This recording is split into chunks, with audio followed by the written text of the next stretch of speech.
Hello everyone, my name is Jeffrey Turnus, and today I'd like to talk to you about a growing debate in this country, and that growing debate is whether or not to legalize marijuana.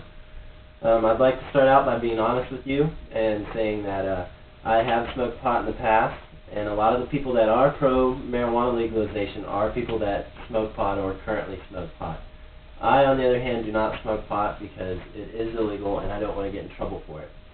But nevertheless, I'd just like to open up with that and let you all know that through my research that I have discovered some good reasons, some good logical reasons as to why it should be legalized. The first reason is that it can stimulate the economy because it will create a revenue for the states because it can be taxed much in the same way that alcohol and tobacco products are taxed today. Another good reason it should be legalized is because it puts people who use marijuana pretty much a petty crime. It can actually put them in jail because of repeated offenses, which cost the taxpayers money for the courts, court-appointed lawyers, and other stuff like that, and just to feed and house people in jail.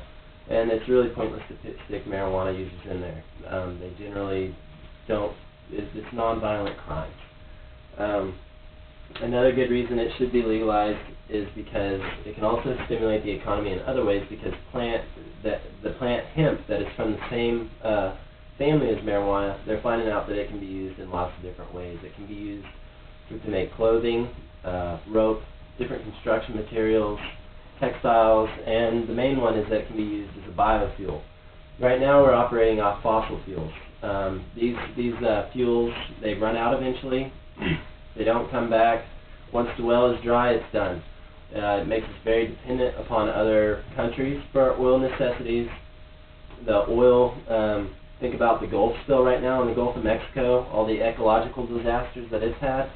If we had marijuana for our biofuel, we would never have to worry about this. It's a renewable cash crop. It'll self-regenerate itself. And it's also a very strong, versatile plant. You know, it's a weed. It can grow in almost any climate. So that makes it very good for that. The medical uses of marijuana are growing right now. California has passed it, Colorado, Oregon, other states are starting to pass it for medical use. It's being used to treat glaucoma, alcoholism, anxiety, anorexia, and even depression. It's being used for cancer patients because a lot of the chemotherapy and stuff like that, the drugs that they take for cancer, it creates adverse side effects such as loss of appetite, vomiting, nausea, and marijuana can be used to combat these side effects, to make people hungry again and stuff like that. But the sad thing is that a lot of the research has been blocked because it's illegal in the majority of everywhere. If it was legal, they could stimulate the drug and make it in labs to make it more disease specific, so to speak. If it was also produced in labs and legalized, we wouldn't have problems with ER visits of people getting the possibility of marijuana laced with other drugs, which is sending people to the emergency room. It'd be a safer alternative as to people just getting it off the streets. One of the things, too, I'd also like to talk about is the fear that marijuana is a gateway drug and that we'd be letting the genie out of the bottle. You can't put the toothpaste back in the tube, is what some people have said. They have a lot of fears that if we legalize marijuana, we'd legalize everything else, all the knowingly harmful drugs. But what I'd like to say is that these statistics that are being presented that show marijuana as a gateway drug are presented by people that are against the legalization of marijuana. People that are against cigarettes can find statistics and prove statistics that show that cigarettes are the true culprit and cigarettes are honestly the gateway drug. But what I think probably leads some kids to try other drugs and experiment with other drugs, like it's actually causing us more harm than good to categorize marijuana in the same category as heroin, PCP, and crack. Because honestly, it's not even close to those same things. It's not even really that close to alcohol. It's a lot less harsh. What I think happens is that teenagers, they're being told that marijuana is just as bad as heroin. So what happens is that somebody that's going to try pot is going to try it regardless. So they try pot for the first time and they say, hey, this wasn't so bad. I was probably lied to. So they think that heroin and cocaine and stuff probably isn't as bad either. So what happens is they try marijuana and then they go on to the other stuff. If teenagers were expressed and taught, and and the issues were dealt with more at the home, then they could have a better understanding for the drug and realize that pot is in a different category and needs to stay that way.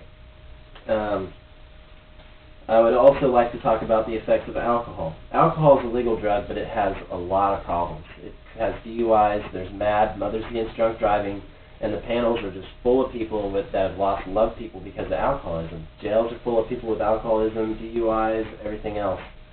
So anyways, I made up a chart here.